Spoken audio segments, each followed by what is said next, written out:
Hello, and welcome to the Healing Dreams Project, exploring projective dream work for your health and wholeness with hosts Billie Ortiz and Dr. Royce Fitts. I'm the producer, Viviana, and today we are going to explore two dream snippets. First, I will share my dream snippet, and then Royce is going to share a dream snippet. So let's just dive right in. What's the definition of a snippet? Fragment. It's an Yeah. arbitrary. When does a creek become a river? Ooh, Right? that's a good one. That's good. It's very arbitrary. So we've self diagnosed them as snippets and fragments, right? Yes. So my snippet is called The Angry Man. I am practicing at the top of a hill. I'm practicing my flute. I'm a flutist by trade, while holding onto a rope. Suddenly, a super speedy car comes through, so I let go of the ropes so that he wouldn't be impacted. He stops and angrily gets out of his car and furiously reprimands me about the rope. I tell him I had let it go, and I remind him that he had not been impacted. He drives away. Later, when I'm back in my Big Sur cabin, I see the same guy there, and he wants to rent from Theo. I am dead set on not allowing this to happen. End of snippet. All right. I like that it's a snippet because we encourage our listeners to call the dream hotline and leave a snippet. And your length of snippet is about what the dream hotline would be able to would handle. So that's a great snippet. Hmm. I have a couple of questions, a lot of them actually. As a dreamer, I'm going to put myself into the dream. In my projection, I know I'm a flutist. And so I'm on a hill practicing, uh, and and I'm also holding a rope. How do I, in the dream, how do I practice? Yeah. I assume I have to hold the flute, and I'm also holding a rope. So I don't know, it's a dream. I have no idea why this happened, but here's an example Mhm. of me holding a rope and then maybe playing the flute. I don't know why, So but Right. it might be possible. Yeah. Okay. Have I ever done that? No, no, it's a dream Okay. thing. that's a very good question though, Royce, because I was kind of thinking the same thing. Because Thank you, if Billy. I'm playing flute, both of my hands are occupied. Yeah. When I was reading it, I was thinking the same thing too. Like, how is this Mhm. possible? How is this possible? It's one of those dream things. Is there any kind of feeling at all that I know what the rope is attached to? No, again, I dreamt this about a month ago, and I have no recollection of that kind of detail. And And go ahead, Royce. why am I holding, what's the dream logic about me holding a rope? What's that about? I don't know, except that it was crucial in the fact that it somehow got in the way of the car and could have impacted the car somehow. So it was something about my playing with something that was could potentially be dangerous to somebody else. Hmm. Yet I don't know why I'm even holding a rope. No, in a Okay. waking life scenario, and in the dream, I don't know why I was holding the rope, Yeah, but that's what I mean. Why Yeah. in the dream? and I don't know how thick the rope is. It could be really super strong, or I don't know the reason why I was holding it. I don't know. Is there any situation in my life that I can think of right now where I do use rope? Well, one situation did come up just as you were asking that question, and it was one where I was practicing, Mm. and this is in another place. It was my oceanfront situation practice scenario, and the one of the neighbors started yelling at me for practicing, I guess because we were all in lockdown and he wasn't used to working from home. He wasn't used to hearing my fluting, and it was disturbing him. Oh. So it's reminds me of that energy of I'm playing the flute, which for most people might be a pleasant thing, but for this guy it was very annoying. Mm-hmm. So it's that kind of energy. Right, And but is there any thing in my life where I use rope? Where how does rope show up in my life? Well, I use a rope to tie down. I have a yurt Uh-huh. that I love, and I meditate and sleep in sometimes. And my yurt has ropes to tie it down, to keep it up. It's what sustains my yurt. Okay, that's important to me. Um, what sustains my year? Okay. Royce, were you about to say something? Go ahead. yeah, yeah, random. Uh, what kind of car? Mm.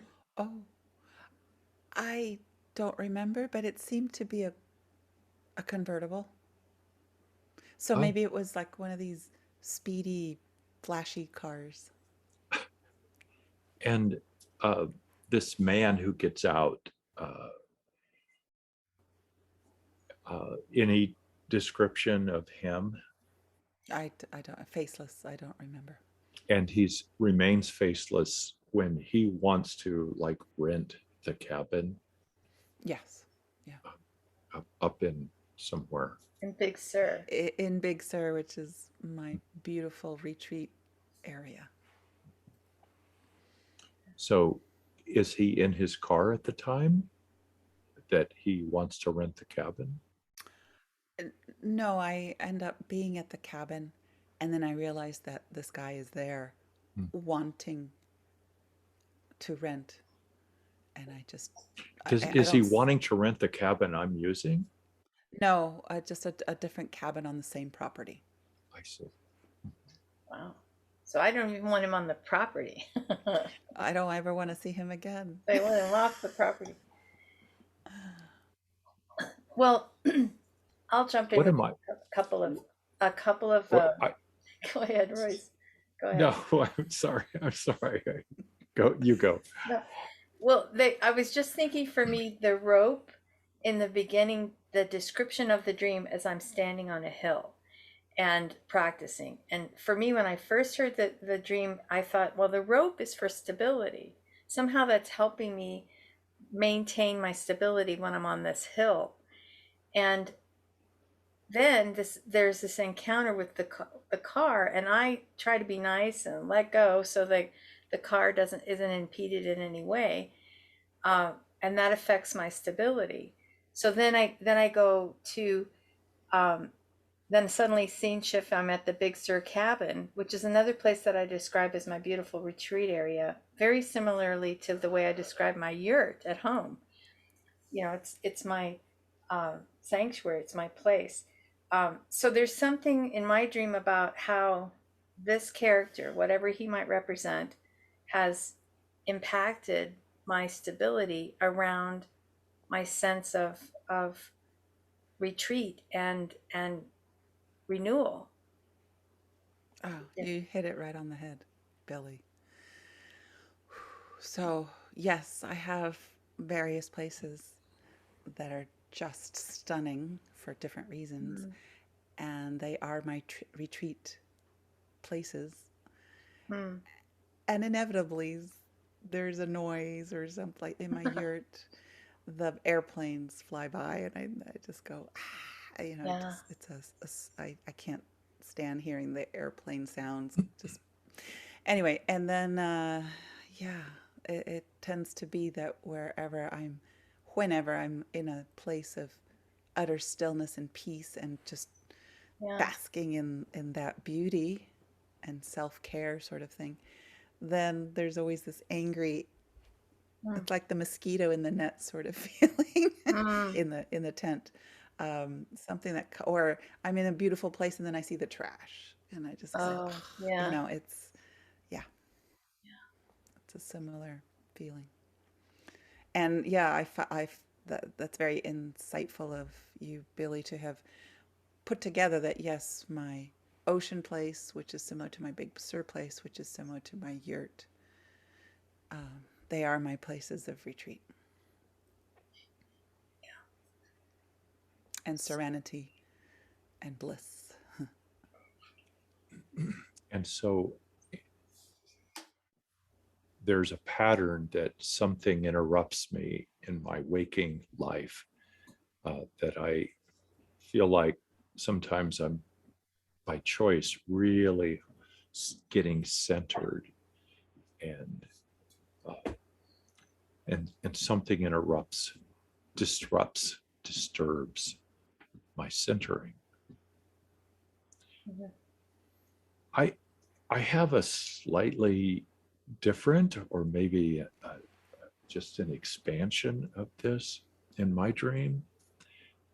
The rope is for me central, really central in this, and it, it for me is something about how do I keep holding on to something that may not serve me, Oh.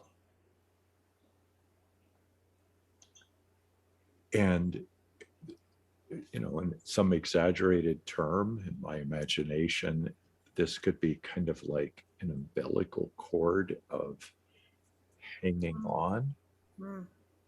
and and I need to let go. Mm. I'm curious as well. I'm chuckling because it's easy in my dream to be pissed off at this guy who's zooming down the road in his sporty, fancy convertible, kind of a macho dude, Mm. jumps out and starts rebuking me. Okay, it's easy for me to be ticked off, angry.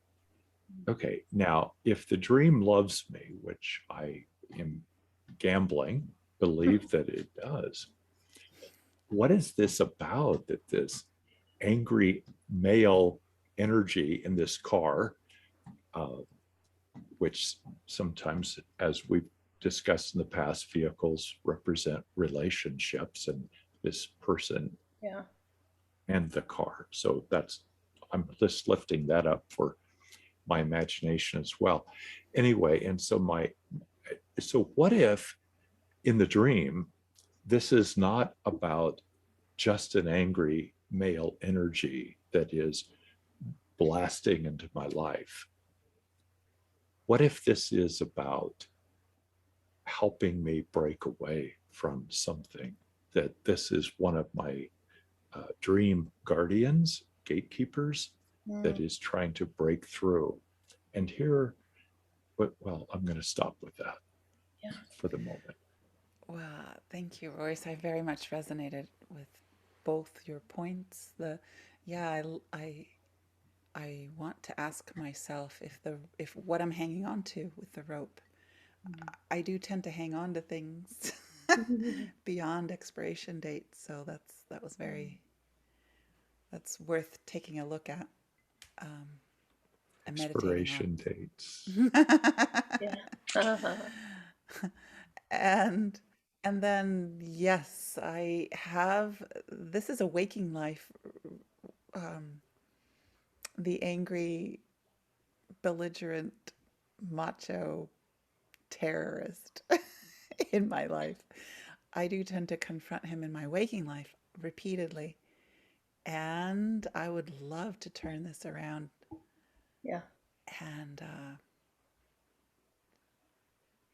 I tend to freeze in my tracks when I'm confronted with it. And I Right. don't say anything in my waking life. And in the dream as well. I just want to stop this guy from getting too close at all to me. So it does help me think of ways how I might handle this sort of energy in Mm, the future that would be useful and different from how I've handled it in the past. right. So this is kind of like a rehearsal for me to Yeah, that's a good deal way of with putting it. that energy that's inside me that sometimes becomes belligerent, terroristic. Yeah. Yeah. It's that appropriate anger that I think is so necessary, that all of us are in touch with. And that means not going crazy and losing my mind, but stating my case when I need it and making it very clear that my boundaries have been crossed. I find it really interesting that I don't even want the guy on the in the land where I'm staying. It's not like he's going to be in my cabin, I don't even know where he's going to end up renting, but I want to make sure that he doesn't even come near me. So this is that place where we have to say, every time we avoid something in the dream, anytime the one thing that upsets me the most in the dream, more than likely is a shadow character that I need to embrace and understand, because they carry exactly what it carries exactly what I need. The shadow behind its seemingly unredeemable face ha- holds the very thing I need. So this angry man, I don't even want to have anything to do. I want to make sure that he's banished. I mean, it's like I already had this encounter with him when I was trying to help him out. I let go of the rope so I don't affect him. He still gets mad at me. And then it's like, okay, now I'm headed out to my exquisite sanctuary space of Big Sur, and I want to make sure that he's not anywhere on the property. So, but the dream continues to bring him in. So if it were my dream, there's some part of me that needs to look at what does this man represent? And the fact that he's faceless and seemingly nameless, then it's not attached to any other projections that I have on any other people in waking life. This is, in my dream, is an interior character. When they come in, no face, no description, like this, it's I just know it's a male energy. So it's some part of me that has expresses anger, which I am repulsed by, and I'm like, no, I don't even want it anywhere near me. I don't want it anywhere near me. And the more I push it away, the more it becomes a shadow character, and the dream is inviting me to to embrace it. Embrace it and incorporate it, And in yeah, I guess. Because yeah. yeah, I don't know how to get angry.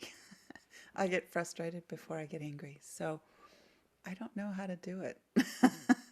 This guy's showing me how to do it. Yeah, I mean, even though But it's it, out of out of bounds, it's still, he's showing me anger. And I even titled the dream "Angry Man." So I don't say rope on the hill. That could be another. That could have been another title. Big Sur Cabin. No, it's Angry Man. So So this is I'm reminded again of one of our dream guidelines is we don't know where a dream wants to go when we start working on the dream. mm, And sometimes we get caught off guard and may not be ready to kind of divulge or to go where this conversation goes. So I'm long way to say this is dreamer's choice. How do I experience how did I learn about anger as a child, and how might this being in my dream, male energy, how might that be mm. uh, somewhat of a memory of my experience of anger when I was learning all about that stuff? perfect question. Thank you, Royce. Um, that's it right there. So Well, first of all, as an astrologer, I have Mars in Cancer, and anybody into astrology would say that's not a very strong Mars. And Mars is how we are in the world, how, you know, ruled by, sorry, yes, Aries, the warrior. And my warrior is very intuitive, very feminine. So I am, when con, confronted in front of a real warrior, my tendency is just to retreat. And I can't, it's like I don't know how to say anything. I just start to cry. And Cancer is about nurturing and the emotions and ruled by Moon. So that's how I explain how I am in the world. To answer your question, yes, my father, he was very much a disciplinarian, and I was very sensitive, and I took every time he reprimanded me very, very severely, I think. Um, but that's where it starts. And then my first husband was an anger management before anger management was a thing. That was, I mean, He was in for his own needs to be in anger management. he had difficulty. What is it called when he anger rageaholic? Mm. Oh, so that's what I mean. He wasn't teaching how to do that. He was that. Yeah, Gotcha. Okay. yeah. So I just to say that in my life, I keep having these Mhm. angry men in front of me, Mhm. and then me just not really knowing what to do in front of them, and learning little by little or somehow. I don't know. It's a thing in my life, definitely. Mm. So again, in the loving nature of the dream is lifting this up again, not to just to shock me or remind me, I got a lot of poop to work out with angriness and angry men, but it's also to say there is a way for me to work on this now and to have a lot of progress. And so that's a beautiful kind of a goosebumpy thing for me to be aware of in my dream. I I am ready to change myself, uh, and and I can make this energy more effective. I can integrate the energy in a more effective way. I'm ready to do that. Another piece about the rope, I keep wondering about what are the puns for rope, and one of them for me is rope. I'm roped in to something, Mm-hmm. I'm not sure where to go with that, but being raised in an agricultural life, ropes were important to use to control animals, etc. And so I'm wondering about how the rope, and why is this guy angry when I drop the rope? Yeah, What's that about? I dropped the rope, I let go. and That's what I say. I yeah, I let go. let. So I thought of hanging from a rope. That's what I was Yeah, thinking. Right. oh, good. Yeah. Which is more how I feel whenever I have an angry man in front of me. I just go, Hanging by a thread. yeah, I don't. It's almost like their hands are on my throat and I can't speak, and that's how it feels. Mm. Um, Wow. yeah. Well, if it were my dream, I think all of that's important that comes up around the rope. And if I think of it constricting, especially my throat, then this is where we can't get into the area of all dreams come in the service of health and wholeness. I already know a lot of these things that I've talked about. I already know that a lot of times when I'm in my special sanctuary place, something interrupts, something comes in as an obstruction. I don't need my dreams to come and tell me that. I already know that. But the dream is going to bring in something that I am familiar with so that I'm reminded of that frustration. And then the anger piece, um, yeah, again, it's I wouldn't have, as I think Royce was saying as well, I would not have remembered the dream and had this particular imagery come up for me unless I was ready to really bring this into full conscious awareness and take the steps to integrate it into my life. So there's so much energy in anger. If I continually push it down and continually push it down, then I will feel constricted all throughout my throat chakra, down into my heart chakra. So I have to realize that this is explosive energy that I keep bottling up. And if I keep bottling it up, I might even start to have actual physical symptoms that manifest. I mean, I've known people who never spoke up for themselves and then had things like esophageal cancer, unable to swallow, unable to swallow anymore because as that particular person, I've taken on so much and pushed it all down. My body actually manifests. And I'm not saying that that's going to happen. I'm saying that's a possible outcome if I don't bring it even further into my awareness and truly begin to express it in my life and see when I feel that I've been violated. Speak up for myself. Don't push it down anymore. Just let it out and give it a chance. Let go of holding on to whatever I'm holding on to. About Yeah, I I resonate so much with all that, and I feel called to reworking the dream and reimagining it, and maybe mm, speaking up to the angry man. mm, Having said that, while you were speaking, Billy, I kept thinking of like a Christ figure. I mean, was he angry? I mean, I don't know. Or we're taught on the Dalai Lama, his whole country was taken away from him and he just looked the other way and moved to another country. Or mm. so I don't know. I did It's a get little more angry. complicated than that, but yeah, but I mean, yeah, you're right. He had to leave his country in order to survive, and how does that not turn us bitter? Is I would see I'm imagining that would be the next question to ask after that is, with something that intense, how does that keep us from becoming bitter?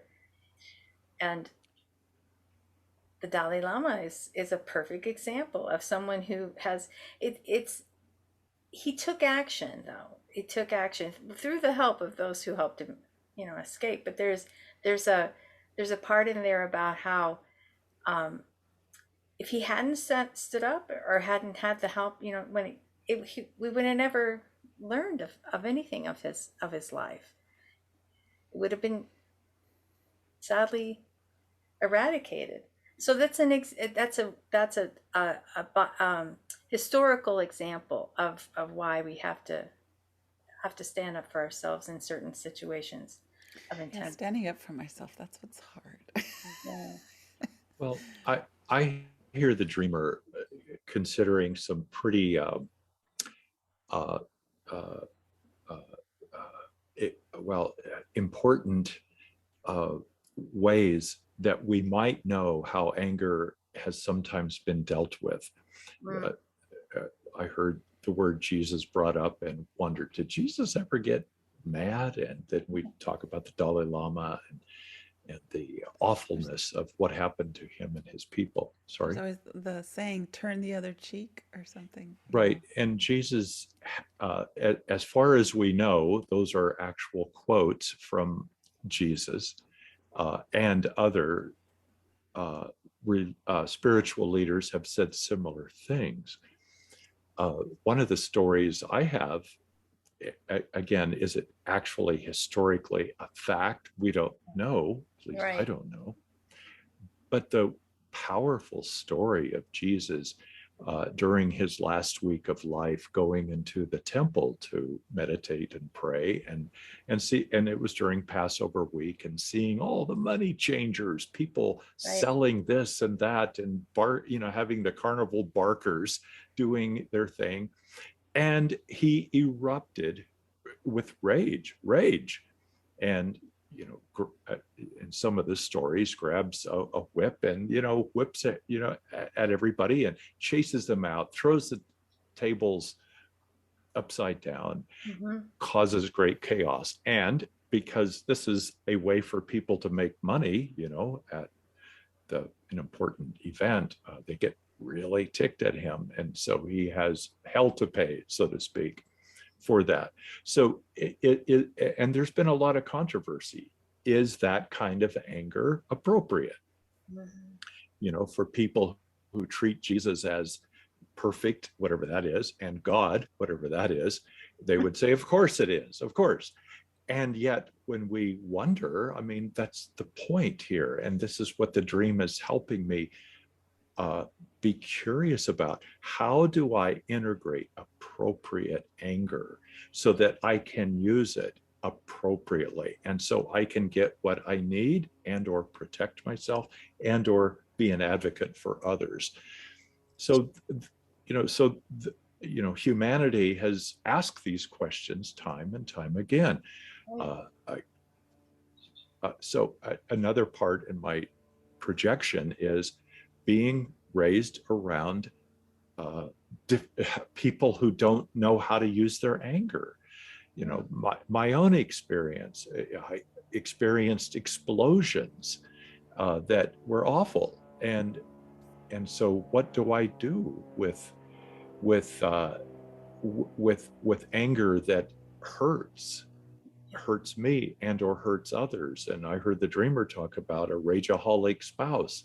So these are always hard, and yet the dream is saying there is a way for me to be true and to take a stand. Now, the stand I take and the result that happens may not always be safe, and that's where I don't know. I get scared. And yet my principles inside me say that is what I need to do, to stand up for myself.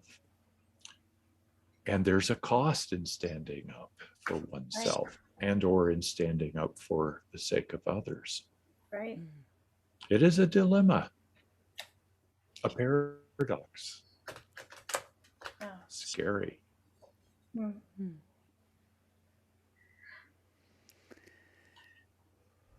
Thank you. I love all of your insights. It's extremely helpful. Yeah. Well, and it's hearing what Royce is saying. There's that part of me that has experienced abuse of anger. I've been around people who have abused it, and used it for control.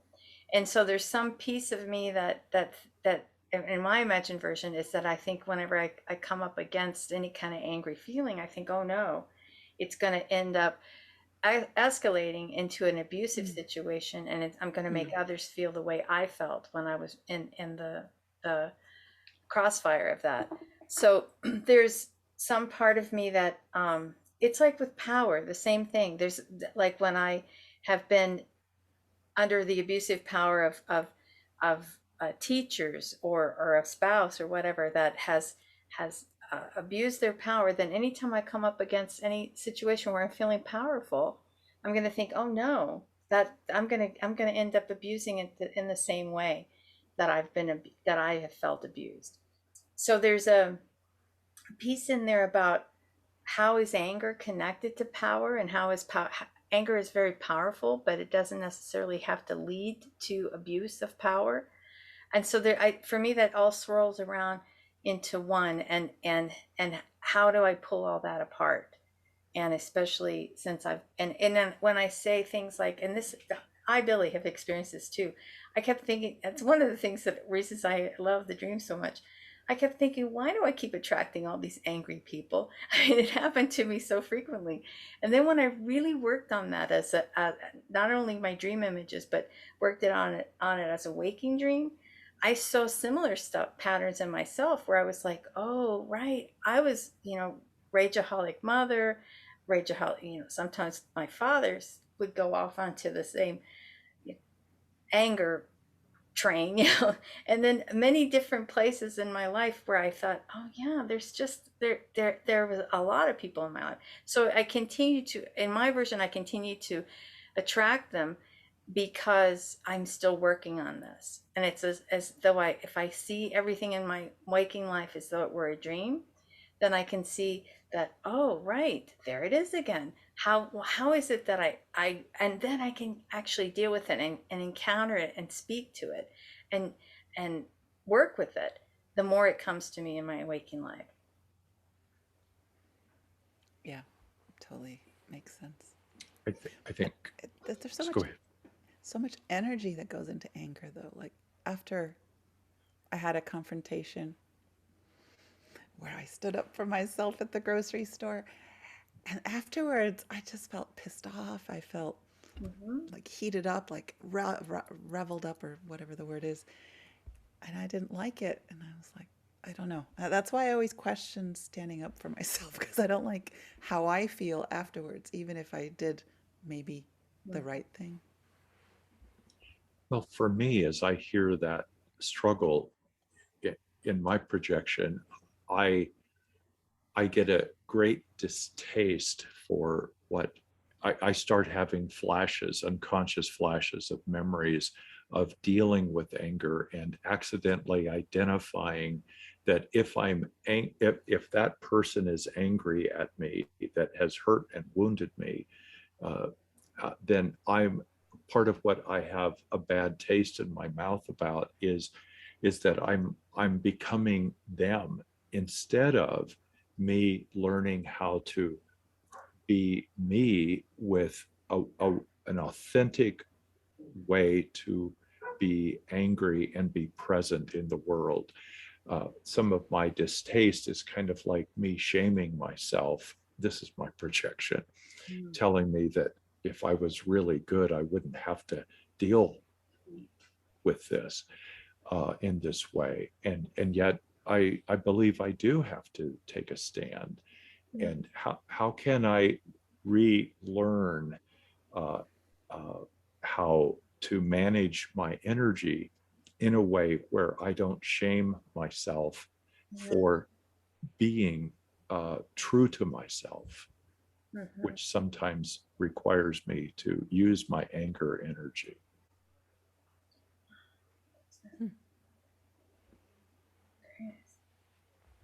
And again, I think the dream is asking me to experiment. I find this so fascinating. The rope is so key. What is this rope about for me and my dream? How is this getting triggered because of this rope? And the question is, what is the rope attached to? It's like a magical rope that's just coming out of, you know, out of nowhere. I mean, is it attached to a house? Is it attached to a car, a tree, or what? You know, makes us wonder. That would be the, if it were my dream, that would be the place where I would do the active imagination of you know, seeing if there's any way to get what comes to me when I start imagining what is that rope attached to. I think that's key, because it's trick rope. It's sort of off camera. It's off camera. We don't know where it is, but it has to be attached to something. Otherwise, I couldn't be holding on to it. Yeah, I like that it's a support of some kind. Yeah. And I need to let it go. In order for the angry man to get out. So, Royce, is there anything else you want to say about this dream before we bring it to an arbitrary close? Well, again, the dream is there for my health, healing, wholeness, and wisdom. So I believe the dream knows I can deal with this. And my waking self doesn't feel that secure. And that's an old habit of my waking self, to not feel, if I can use that word, not feel ready. I am ready to do this. That's good. That's very good. Yeah, it's like, why this dream now? And that's what we always have to ask ourselves too. So I'm definitely, as the dreamer, yeah, it's the time is right. The time is right for me to really let this go. Yeah, there's so much in this dream that keeps speaking to me. So I, I, I keep thinking I'm ready to face my anger, and I will give myself the grace to stumble, fumble, and bumble by Mm. learning how to use my anger. And I also have perfectionistic energies that say I've got to do it just right. And that brings me back to my childhood, where if in my life, if one of my parents is raging at me, which has happened, it's normal for a child to feel like it's my fault, that if I can just be good enough, fix it. They won't do that. Right. And so I keep finding people to, in a sense, fix, because if I'm a good enough soul, they'll be okay. And of course, that's an illusion, yet we don't, that may be part of the rope. I get roped into doing this over and over That's and good. over again. Uh, I I found that dreamers, I'm my language of of knowledge and insight doesn't revolve very much around astrology. So it's not my language. And I'm open to the language of insight. And so I heard the dreamer talk about she being an Aries and a Cancer. Is that correct? And that the warrior side is intuitive. And yet when I'm in the presence of waking life warriors, I freeze up. I identify with that. I too am Aries, and I've spent the last 5 years working in, through the Department of Defense with warriors, and it has been horribly scary for me. Horribly, whatever that means, horribly scary. And I have learned to be with that stuff, and now it's like, especially in the last couple of years at a particular base, I expanded so much into knowing how to be in their presence, and them knowing how to be in my presence, with a sense of peace and wholeness and fear and wonder. So I just offer that to the dreamer about this journey. I love that. Encountering those warriors live and in person in my life. Yeah. And even voluntarily signing up for that, as Royce said, that really speaks to me, as how do I heal this in myself? And Viviana, Wow. do you have anything else you want to say about the dream? A final word or anything? Well, it's so much. Yeah. Yeah, again, it's for me, the anger is just it's so much energy, and I just don't, and negative energy. I view it as negative energy, although I see the value of standing up for myself, or that's as necessary, and I do need to embrace that part of it. So it is a work in progress. Yeah, well, sure, we all are. But all that energy has to go somewhere.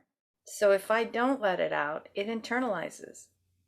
And so it's important that I remember how much energy it is.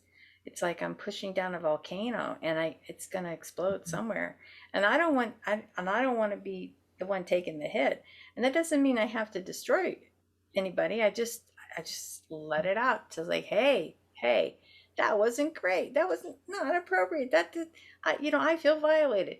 Make sure that I'm heard. And then I don't have to keep pushing it inside, if it were me. Yeah. I like those phrases. Yeah, I am heard. I'm not violated.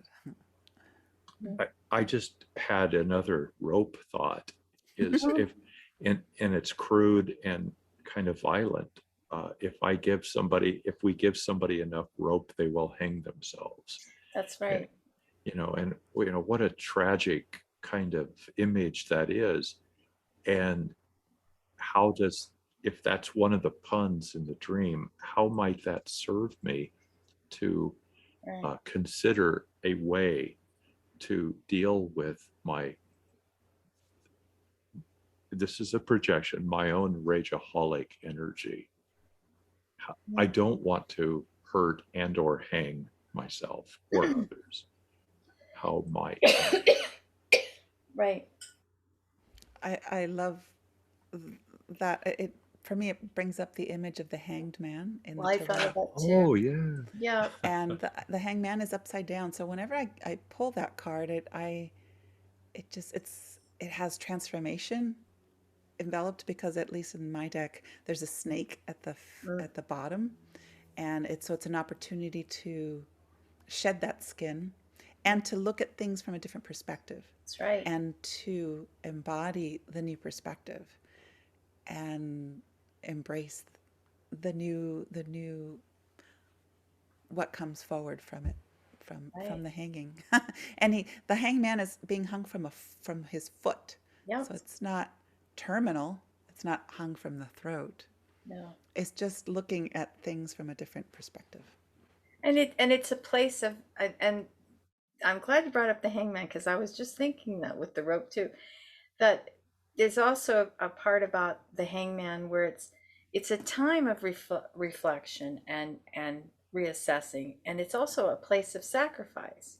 And that's why in the Rider Waite deck, the hangman is illustrated with a halo, because it is a very sacred space. It's a time for us to stop, slow down, look at things from a different perspective, and forge a new path. And that's the big one. There are no paths that lead from the hangman. I have to make a whole new way of being. I need to sacrifice the old me so that I can become a whole new being. And it's number 12. It's an important part of the fool's journey. It's because it's a place to stop and look at everything that's happened before. Speaking of, are you ready to pull a card?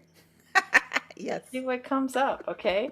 Because this is, so I'm going to start. You just tell me when to stop. Okay. Right there. Right here. Oh, this is what you pulled today. It's Oh my goodness, twice in and one day. look what's right before. This is the hangman in right before it. This is the Osho version of the hangman called New Vision. Clarification card. Yeah. So, Change with new vision. well, I mean, this is, I mean, I don't write this stuff. It's like that's it. Yes, yes. I No, mean, I know. I honestly, everybody's got to believe me. So That was the very first card. Royce, Billy, and I had a conference earlier today, and I pulled that exact card. Oh, that's to what you're referring. Yeah. The number 10, the Wheel of Fortune, and then the card right before she said stop is the hangman in this deck, number 12. Which You one? can't Amazing. you can't make intuition up. Well, I think I should read the New Vision. Is that the one you think I should read? Sure, sure. So for everybody watching or listening, this is the Osho Zen Tarot deck. And somebody told me the other day I should get a commission because I probably sold many of these decks just by mentioning it. Oh, I bought one because of you. Yeah. I know. It's so funny. Yeah. And they seem to work so well with dreams. It's I've worked with these cards for so long. All right, let me get to New Vision. Okay. All right, let's see.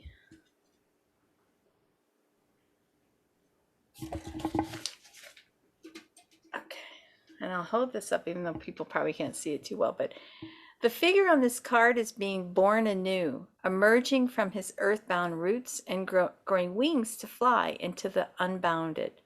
The geometric shapes around the body of the figure show the many dimensions of life simultaneously available to him. The square represents the physical, the manifest, the known. The circle represents the unmanifest, the spirit, pure space. And the triangle symbolizes the threefold nature of the universe: manifest, unmanifest, and the human being who contains both.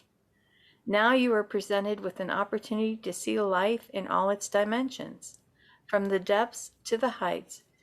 They exist together, and when we come to know from experience that the dark and the difficult are needed as much as the light and easy, then we begin to have a very different perspective on the world.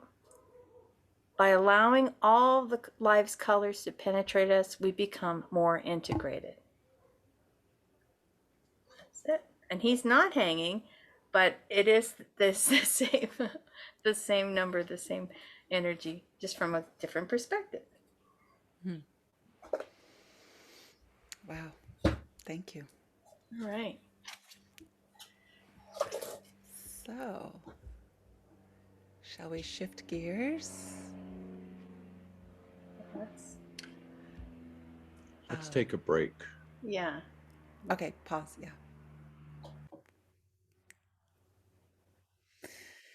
So, I think we've come to the conclusion of today's episode. And Billie, if someone wants to get a hold of you, where can one find you? So my website is wakeuptoyourdreams.com, and I do private sessions, and I also host groups. One that meets in the afternoon, one that meets in the evening, and I also help people understand how to become dream workers themselves. So wakeuptoyourdreams.com. And Royce, what is your website? It is Royce Fitts, FITTS.com, and I am a spiritual counselor and dream worker, and have a lot of passion for the merging of those words and concepts of all that we are about is spiritual because it reflects our heart's deepest values. And dreams are at least a 2 million-year-old resource that helps us to also understand and form our heart's deepest values as we seek to change ourselves, change our relationships, and to also work for healthy and beautiful change in the world, even in the midst of tragedy and heartbreak, the paradoxes of life. So reach out, and I would love to work with you. Speaking of reaching out, if you have a dream of your own that you would like to share with us, our dreamer hotline is 720-573-9195. Again, 720-573-9195. We are the Healing Dreams Project.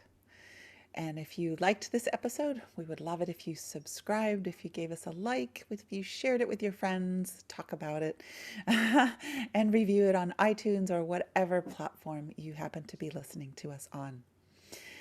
With this, we conclude today's episode, and until next time, happy dreaming.